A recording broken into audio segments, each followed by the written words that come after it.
sister's a therapist and I tell jokes. We both want to help all kinds of folks. Hello, and welcome to My Sister's a Therapist. My name is Virginia Jones, and I'm a stand-up comedian. But this podcast is actually named that because my sister is a therapist. Hi, I'm Laura Ryan. I'm a licensed marriage and family therapist, but my main credit is sister to Chuckle Chief Virginia Jones. Guys, my voice doesn't sound so great. She's actually smoothing hers out. This is the level of sister competition we have going. I'm trying to make my voice extra velvety. To contrast with your terribly scratchy one. This is how low my voice can get when I'm sick. Wow.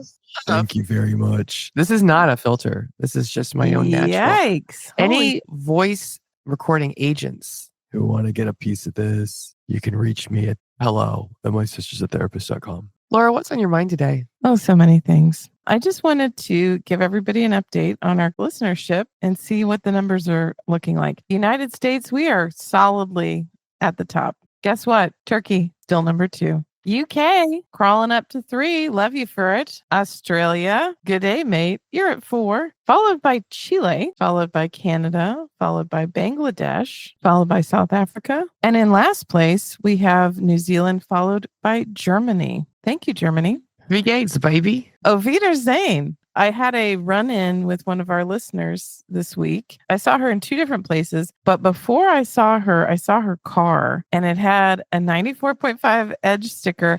KDGE. Yeah, I hadn't seen one since high school. And then I saw her get into her car, and I thought, hey, that's our listener's car. So thank you, listener. And thank you for supporting KDGE. That was the alternative radio station of high school. We were forever calling up to get concert tickets that wound up to be the most horrible GA lawn tickets. And we would have to decide, is it worth trying to get my non-driving ass out to Las Colinas to get this lawn Morrissey ticket? They did have the Adventure Club, which was great on Sunday nights. And remember, the Smiths competition was so awesome. They did a mashup of tiny, less than a second sounds, and you needed to identify what songs they were. And Laura worked so hard. I spent about 2 weeks solidly not sleeping and just listening to the radio all the time. I never got through except one time. And after the fact, my boyfriend told me, oh, I knew that it was this song. You know, it would have been really cool if you told me, because I guessed incorrectly on the one time I got through.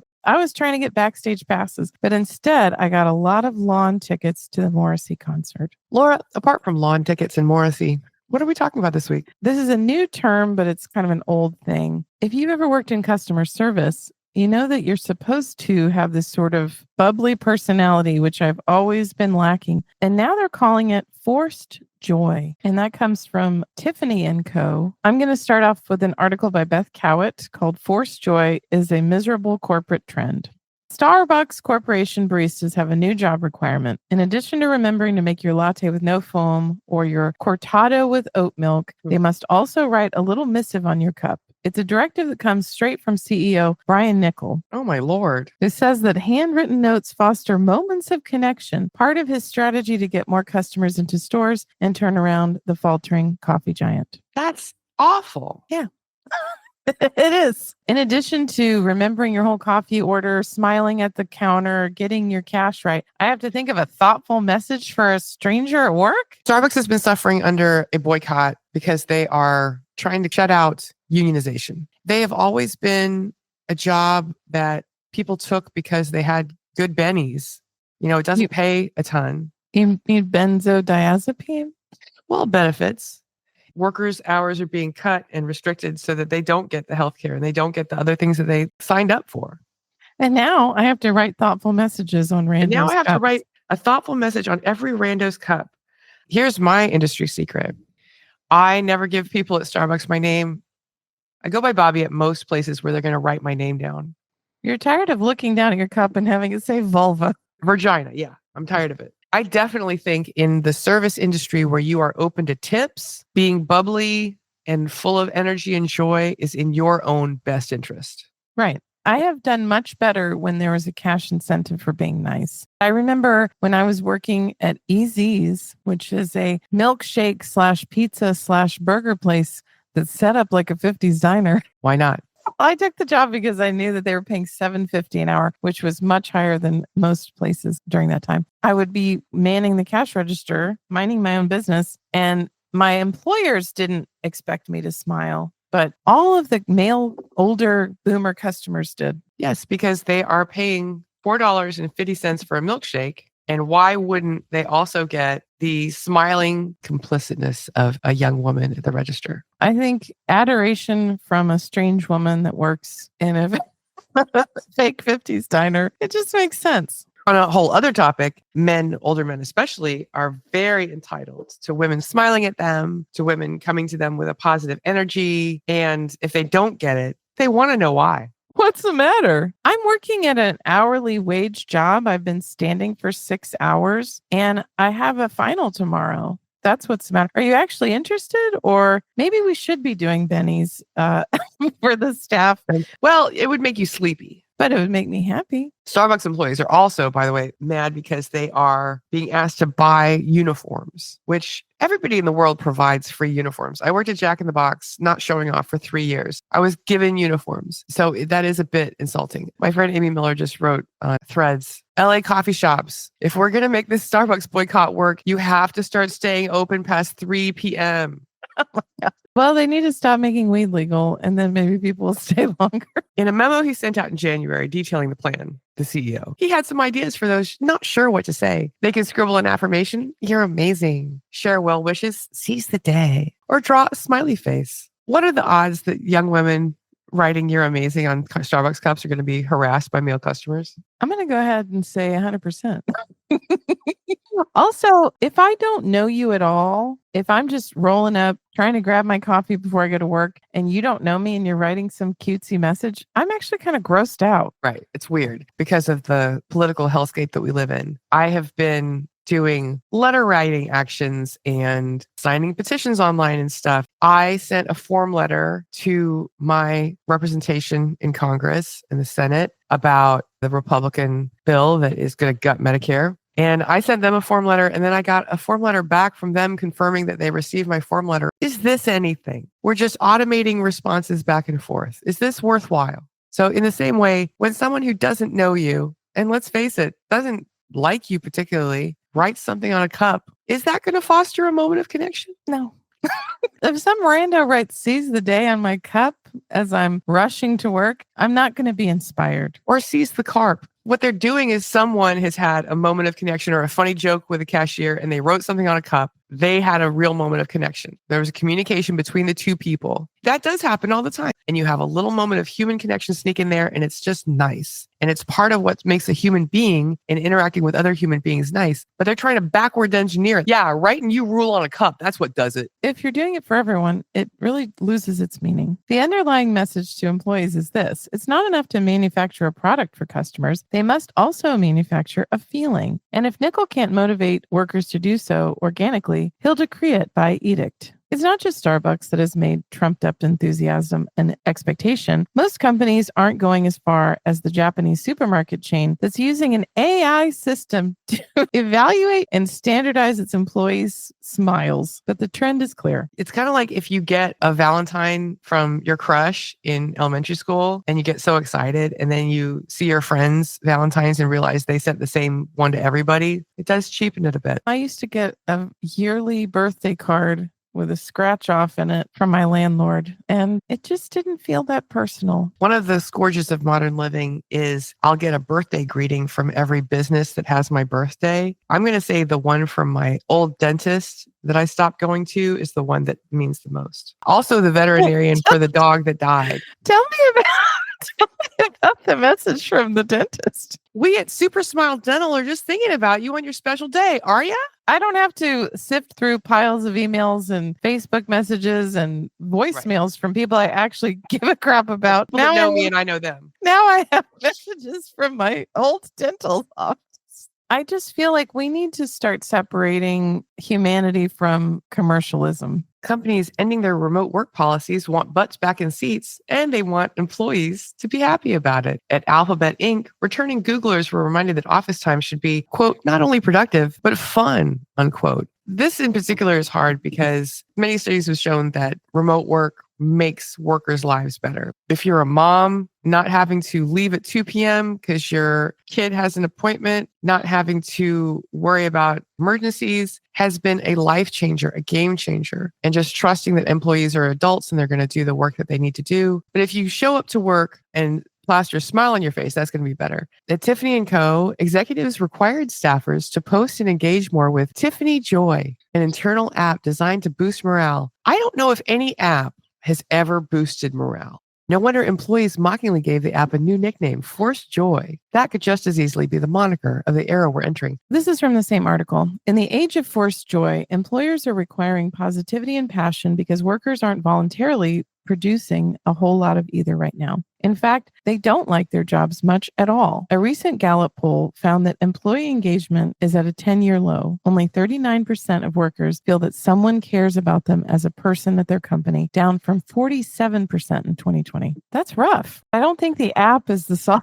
That's the thing. These are real human issues and problems. And the corporate solution is bizarre and not workable. Employees can smell that stuff a mile away. It's strange to be in an environment so toxic that you have to remind and tell people. If morale's already good, you don't have to do any of this stuff. But if morale's bad and everyone gets an email telling them to play a game or interact on an app to make them happier, it's going to get worse. I think the issue here is that these folks are missing the point. What they're trying to do is they're going, hey, problem here. We don't want to invest any time, energy, or resources to this thing because our whole thing is developing a commercial product that we can sell and make money off of because capitalism. They're forgetting we're not dealing with a bunch of AI robots in an office. We're dealing with real people. Everybody wants a passionate worker when they're happy, and nobody wants a passionate worker when they're angry. Try to walk in the middle. So the things at work, you don't take them on. I remember in Madeline Pendleton's book, she was talking about how studies show that if you have one angry employee who's not doing well, that they will infect up to 6 other employees. Her thing was if somebody was having a bad day, even if it was just they're in a bad mood, she would send them home and they would be paid, but they would not be at work. In times of my life when I've been having a hard time, I remember my longest lasting corporate job. I had pretty bad burnout at the end and I was dealing with a divorce and I was having a lot of feelings all of the time. And I remember thinking it's cruel that I have to come to work and act like a regular person when all this stuff is going on. Absolutely. I had to do therapy for people. That is the beauty of not being a corporate employee. You have to do all that stuff and you don't get paid if you stay home. To be fair, part of work has always been performance. Employees, especially those in the service sector, have long been required to project a certain emotion, even when it's mismatched with how they truly feel. This is what sociologist Arlie Hochfield famously coined as emotional labor, quote, when seeming to love the job becomes part of the job, unquote, as she wrote in her 1983 book, The Managed Heart. And I think this is what people talk about when they talk about their work selves. We make severance jokes like, oh, that's my innie, that's my outie. Many people, especially in the service industry, are very different people at home than they are at work. And part of the fun of work events, and when I say fun, it's lightly, right? Part of the air quote fun. Part of the experience is meeting people's spouses and partners and observing how different they might be with them or how that person might be an odd match with their innie, but it might be a perfectly good match with their outie. A super buttoned up, strict lady, and then you meet her biker husband. And you're like, well, something's going on that I don't know about. And I had a client this week who went on a work excursion. It was an out of town meeting that they all had to go to. And she was just saying, gosh, everyone was just getting drunk and acting ridiculous. And I just thought, I don't want to know you like that. There's a limit to how much I want to know you. Because I think that's the biggest issue. There's so many issues, but we have this story in our society that my classmates or my coworkers are going to be my friends. They're going to be people I spend a lot of time with, but I don't actually have to like them. Coworkers, you don't get to pick. It's like family in that way, but it's not like family in the way that you are their family. Certainly at every job, I've left with a couple people that I keep in touch with and that I do consider to be friends. Mostly no. Yeah, just because we got hired by the same people doesn't mean we're going to be friends. So you may recognize it from the cult famous Pieces of Flair scene in the 1999 movie filmed in Austin, Texas, Office Space, where Jennifer Aniston's character is criticized for failing to contribute to the quote unquote fun atmosphere at the restaurant where she works because she's not wearing enough goofy pins on her uniform. Or more recently from Apple TV's Severance, where the macro data refinement team is forced to awkwardly groove out during the quote music authentic dance experience, end quote. I think Adam Scott, apparently that's how he actually That's his real dance. Look, he's a white man and he's never pretended to be anything other He's than that. busting his lip ferociously and thinking that that's a move. I think that's why a lot of people like dancing in dark environments. People can't really see you that well. Or you're drinking and you're not just eating a fruit plate. To speak to the Jennifer Aniston scene in particular, and that was a genius scene about the meeting between the slacker ethos and this kind of fake corporate joy. Jennifer Aniston just wants to know what the bare minimum is, and then she's going to meet that. That needs to be a requirement. She keeps asking, what do I need to do? And they're like, well, you don't need to do anything, but it would be great. Right. Okay, you want 2 more pieces of flair? Sure, done. I want you to be actively interested in what was basically a Bennigan's uniform that you're going to be wearing to work. Our family had a little bit of experience with this. Many members of our family worked at Applebee's. And when I say many, I mean 2, I think. 2. Yeah, it was 2. Our baby sister worked at Applebee's as a host, took that experience with her to her overseas study, and they had an Applebee's type restaurant in her college town. What was it? It was called Old Orleans. They wanted to be like an American style, quote unquote, party atmosphere that sold apps and beers. She was horrified by the lack of customer service and taught them the American way. When you're getting paid a living wage, there's no motivation for that. Right. At its most basic, emotional labor is that old classic, service with a smile. When Hochschild's book came out some 40 years ago, she surmised that about 1/3 of all jobs required, quote, substantial demands for emotional labor, unquote. But by 2013, she had estimated it had grown to about half. Today, it's likely even higher. As, quote, hard skills, unquote, are taken over by robots, emotional labor is the human skill in otherwise digitized, AI-dominant, impersonal environments. Rose Hackman, the author of Emotional Labor, The Invisible Work Shaping Our Lives and How to Claim Our Power, was written. Having customers watch us be extremely backed up and still having to write something on a cup is so embarrassing. In my experience in the service industry, I was working at the Jack in the Box on the party street in my college town, which is now embarrassingly sterile. I was always very friendly. Most of my jobs have been personality forward. And for the most part, it was great. I was working with people my age and serving people my age, and some of them were on drugs. I got a lot of adult male unwanted attention. And I remember being perplexed by it. But as an adult, I'm like, oh, a young woman was giving them attention. And it was sad. They were so starved for that attention that they took it to mean an interest that was not there. My most memorable admirer was a gentleman who had done time for robbery, for B&E, and he was in his 50s, I believe, could have been 60s. He was working as a house painter. He was out of jail. He was doing his best. And he wrote me a love letter. I was embarrassed by it and I threw it away. But it was badass hit. And he was like, it doesn't seem like a 20-year-old college student and a 50-year-old felon would see each other. But like crazy things happen all the time. Pearl Harbor. Imagine Pearl Harbor. That doesn't make any sense. The space mission. These things are not connected, sir. I was able to let him down easy and he understood. And then he stopped coming into the Jack in the Box covered in paint. Well, that's a relief. Back to the article. The online critics might be onto something. Happy and engaged employees are good for business, but so is creating an environment where workers can effectively do their jobs and find their own sources of workplace joy. Companies might find if they invest in the latter, the former will organically follow. No faking required. But that's the hard thing, is making a good place to work and making a place where employees feel supported and trusted. That is a big disconnect from working from home and working in the office. There is part of our monkey brains that if they don't physically see you, they don't really think you're there. But I think that is the case. But if you make a fun working environment where people don't feel, say, under the microscope for not smiling the right way, joy will occasionally happen. I saw a TikTok ad today for these glasses that have speakers in them so you can pretend that you're paying attention when you're not. The woman who's creating this, it's an ad basically, but she's like, my boss said we can't listen to music at work anymore. So this is what I'm doing instead. People will always find a way. One of my first jobs out of college was working in a testing laboratory, and they told us we couldn't listen to music at work. And you're just like, oh, okay, that makes sense. I've never been able to before. But if you did work on a Saturday, you could listen to music at work. And I got so excited to bring my little boombox in and a little stack of CDs. That's another severance thing, right? Right. They're getting really excited about being offered finger traps as a prize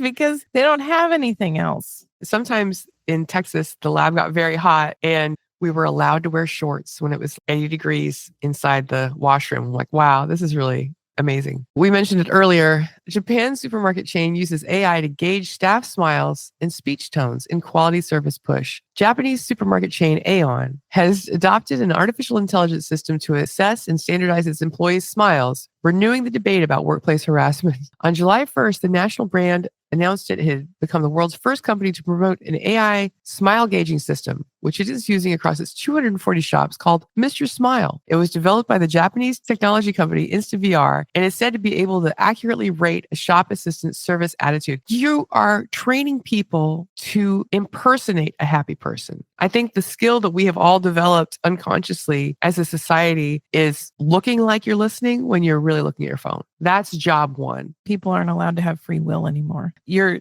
putting my face into a machine that shows whether my smile is authentic or not. What is that? What in the Terminator 2 is this? Right. Exactly. The system draws on more than 450 elements, including facial expressions, voice volume, and tone of greetings. It has also been designed with game elements that invite staff to improve their attitude by challenging their scores. Aeon said it ran a trial of the system in 8 stores with about 3,400 staff members and found service attitude improved by up to 1.6 times over a period of 3 months. The company said its goal was to standardize staff members' smiles and satisfy customers to the maximum. Hey, what's your score on Butt Kiss AI? Oh, I got a 75. Oh, wow. I got to kiss more butt. You were talking about men being interested in you at Jack in the Crack. When I worked at Easy's, which I called Sleazy's, no man ever approached me because I have chronic and terminal resting bee face. Just a little rain cloud in the corner.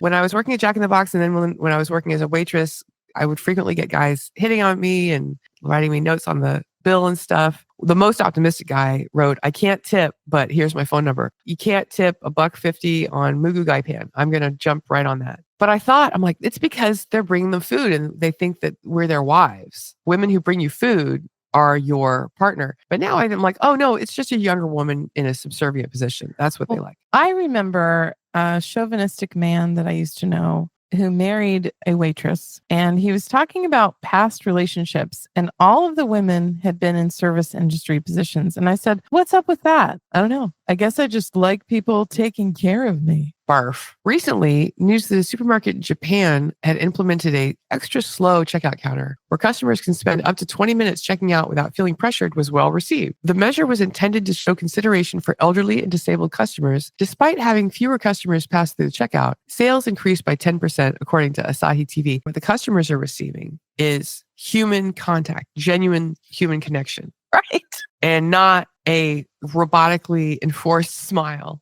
Right. Because what we're doing is we're making space for humanity. And I don't think that the AI robot face thing is making space for humanity. Tiffany workers mock forced joy that exacerbated staff exits. When Tiffany & Co. executives were looking for ways to boost staff morale, they rolled out an internal app called Tiffany Joy, which we mentioned earlier. They asked workers to post photos celebrating couples getting engaged, colleagues' big sales, and other meaningful moments at stores. It didn't take long to turn into a chore. Right. That's aggravating. Most employees feel like the workload that they're doing is all they can do. Any additional demands are going to be met with criticism. A good place to find forced joy is LinkedIn, because it has become Facebook for people who are on the job market, but every post is positive. Everybody responding is like, I'm so excited to see the next step in your journey. There's this real forced LinkedIn speak that is funny to observe, but it's very much part of corporate America. You can also find forced joy at your local Chick-fil-A. And white men love Chick-fil-A because they love that super obsequious subservience by a young person. Executives started telling U.S. staff they weren't posting frequently enough and asking workers to, quote, like, unquote, post more quickly. What started as a way to make Tiffany a more enjoyable place to work turned into a reminder that the iconic jeweler was not hitting the mark in the U.S.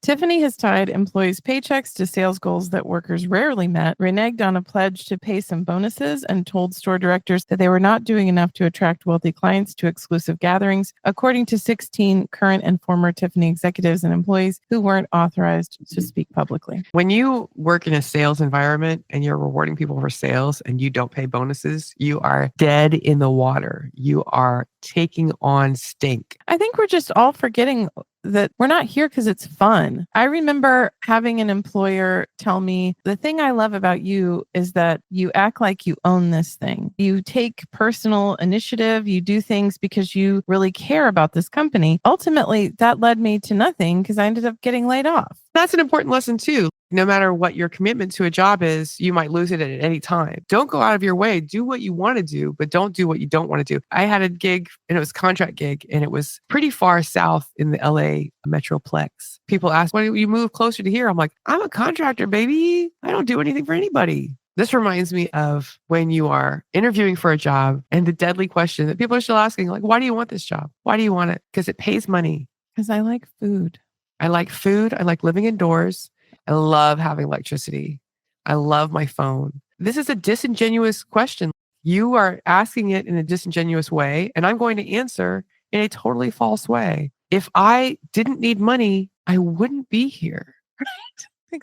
And this is a very middle class conversation, but like, what if you won the lottery? Would you quit your job? Of course I would quit my job. I actually wouldn't. Different. Yes, your job is different. You're your own boss, for one. And two, this job, even though it's very hard, gives you something back. Creatives, people who are doing their passion projects, they would keep doing what they're doing. You think I'm going to show up and wash clothes when I have all the money I need? No. What are we going to do to solve this problem? Are you happy yet? The dysfunction of forced joy and toxic positivity. Vibhas Ratanjee. Research indicates that an overemphasis on positivity can discourage individuals from forcing their frustrations, hinder effective problem solving, and even contribute to imposter syndrome, where accomplished individuals doubt their worth. According to Psychology Today, toxic positivity is defined as the excessive promotion of positive thinking at the expense of acknowledging real difficulties. This tendency ultimately alienates employees and fosters an inauthentic workplace culture. You have to walk a line. When someone asks how you're doing, you might not tell them, well, this has just been a real piece of work. I think my dad's sick.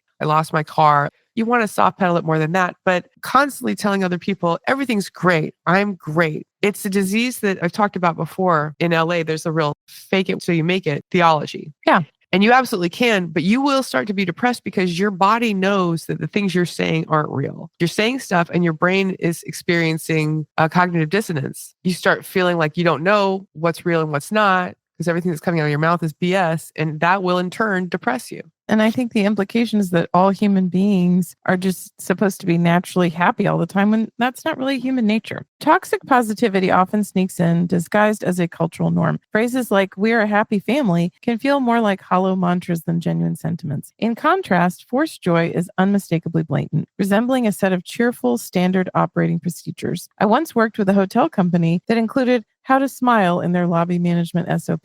Thankfully, they didn't specify the exact inches of a compliant smile, like that Japanese company. Emotional suppression can lead employees to feel pressure to hide negative emotions, doubts, and valid concerns out of fear of being labeled, quote, not a team player, unquote. At best, this results in superficial engagement. Teams may appear aligned on the surface, but lack genuine buy-in as difficult conversations are avoided. Ultimately, this creates a landscape devoid of psychological safety. So even though everything's nice and shiny, everything is not positive all the time. What does a leader do? Leaders must ensure that their positivity is complemented by honesty, effective problem solving, and emotional validation. True leadership is not about suppressing challenges with a sunny disposition, but embracing them with a clear-eyed perspective that encourages growth and connection. My quote is, I remember coaching a manager who was a ray of sunshine even on the darkest days. She could waltz into a room filled with Debbie Downers, mired in solving complex problems, stressed, burnt out, and on the brink of walking away. It was natural for everyone not to share her sunny outlook, yet that did not stop her from promoting her unbridled optimism about the project. Eventually, her positivity became a source of frustration. Team members became disengaged, believed she didn't understand the challenges they faced. Performance and productivity suffered. On the one side, it feels like a good thing, like if your manager is just always like rah, rah. But when you have challenges and you don't feel safe going to her, every time you come to her with a challenge, she'll just come back with a positive attitude. Again, it's cognitive dissonance. You're going to feel the only safe thing to do is disengage. Right, because it's not a real environment. And I think the issue here with capitalism is that it's not really living in reality. It's living in this weird fake thing that they've made up. It's living in a thing where everybody gets richer year over year. We're improving.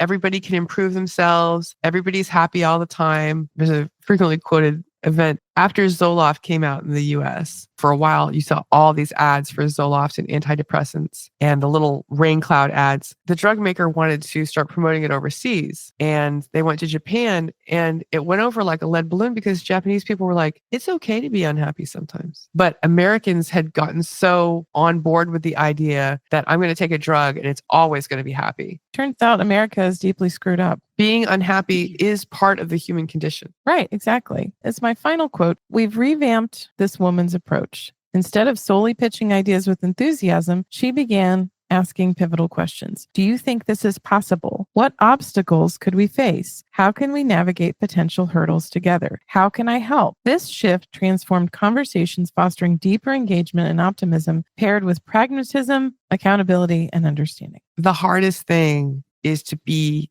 human. It's easy to just plaster a fake smile on and grit your teeth and get through it. If you are human and listen and are prepared to take on bad news and deal with it, that's going to be a much more approachable environment. Bill Hicks used to say at the beginning of his act, excuse me while I plaster on a fake smile and go through this BS one more time. That's not an attitude that is going to connect you to people. It is something that we are pushed to give and receive. I just think it's the American way. So, Virginia, what are your final thoughts on this interesting topic? I mean, the best way to foster community with employees is to invest in those employees. When everybody has enough, they're not going to complain about why are we being made to go on a golf outing. I don't think it's good to pretend to be happy at work. I don't think it's good to pretend to be happy in relationships. I don't think the minimum wage employee owes you a smile or a sincere comment or an affirmation on your coffee cup. I think the more important thing is to make an environment where those things will happen organically and they will be worth something. What are your final thoughts? I really feel like if a person feels safe and comfortable and like their opinions matter, they're going to do a better job. I've noticed that I'm a much better employee for myself than I ever was for anyone else, because I know that at the end of the day, I've got me. I know that I'm not going to be randomly fired. I know that I'm not going to be dressed down in front of my coworkers. I know I'm not going to take a pay cut. I know that I'm safe where I'm working and I'm choosing the people that I work with. It's up to me. If you can't be self-employed, I don't know what to tell you, but I think come across this a lot. Laura's solution is run your own business. It does help me to be better at my job because I do care. Because at the end of the day, it is personal. My business being successful means a lot to me for lots of reasons. I take pride in doing a good job. I show up when I'm tired or when I'm sick or whatever. Also because I'm not being paid if I don't. How do we get people to take ownership of their jobs? I don't know. I remember learning about this gas station, I think it's in California, where everybody owns part of it. If I know that this is going to help my family or that this is going to help my community or my society, I'm going to do extra. I'm going to smile more because I own it, because it means something to me. And that community ownership model has been applied to things as varied as strip clubs and restaurants. And individual contributors always tend to step up when, again, it's money in their pocket. My old boss really struggled with this. She was like, why aren't the designers working around the clock? Why aren't people on their phones 24 hours a day? Why aren't people as passionate about this as I am? And it's because we don't own it. This job is making money for you. I'm happy to be here. I want to make good product always. I don't have the investment that you have. I'm showing up for the money that you're paying me and I'm going to do my job, but I'm not going to be doing leaps and bounds. And right. I feel like that's another piece. I think we used to have an environment where your corporate job meant something. You were going to be there for the rest of your life. You were going to have a pension package and all these other things. But since we've taken all that away, people don't care anymore. And why would they? We're in an environment where financial-based layoffs are around every corner. And then the people who have sacrificed are just going to be left in the back saying, but I sacrificed stuff for this job. Sorry. Yeah, that was your mistake. Virginia, if people want to find you on the internet, how would they do that? Thank you so much for asking. You can find me at www.badinia, BADINIA.com. I'm also that on TikTok. I've been feeling very plugged in. I'm putting on TikToks. I think I'm finally in a comfortable position where I have a little brain space. It's also my Instagram. Basically anything BADINIA related should be me. People can write us comments and reviews, and we would love it if you did. And you can write them for us on Apple, Spotify. You can do it on Amazon. Podcasts, Amazon Music. You can write us, and I mentioned earlier, at hello@mysistersatherapist.com. You can also contact us at hireus@mysistersatherapist.com. If you have any money-making ideas for us, if you have anything you'd like us to support or promote, you can check out our website at www.mysistersatherapist.com. And that's also our Instagram. And we would love it if you would follow along on our big adventures. Laura, where can people find you on the internet if they should wish to do so? They can find me at my professional website, lauraryan.org. And if you are a corporate slog person who has a marketing department and you need some help, let us know. And also, by the way, tell your friends, anybody that you've met, known, maybe someone who works at a Japanese grocery store is having their smile judged. Just let them know that we're here. I had lunch with a friend who said, oh, me and the wife, we're just obsessed with mental health and therapy stuff. We read all these books. We talk about it all the time. I'm like, you would like our podcast. And I'm not just saying that to promote my podcast in like a mindless robot Japanese AI way. You would like it. You should listen to it. I'm walking into this. That's why we need to have t-shirts so that you can just point to your t-shirt. I've found most of my conversations personally and professionally, I am at least dropping the name 2 or 3 times. So Laura, sometimes on this podcast, you will read a review that someone has left us. And do you have a review to read for us this week? I certainly do. This is from BZM. This was an Apple podcast review. The title is Two Lovely Ladies. These two provoke smiles, guffaws, a few tears, and snorts on my workday commute. I love their honesty, relatability, hashtag narcissistic daddy issues right here, and sincere advice. And of course, it's all wrapped up in humor, giving me a dose of joy every morning. Keep it up, ladies. Looking forward to your 100th episode. You can make it, ladies. You and you. Thank you, BZM. Thank you, BZM. The quote was you and you, and then it said BRVC, and I just realized it's Billy Ray Valentine. Billy Ray Valentine, Capricorn. Way to listen a little harder than other people do. Thank you so much. And I hope that everyone will follow us when we rename this podcast to Forced Joy, a toxic positivity podcast. In closing, I would just like to remind everyone of Billy Ray Valentine, Capricorn, when he said, we can make it, baby. Me and you. Bye-bye.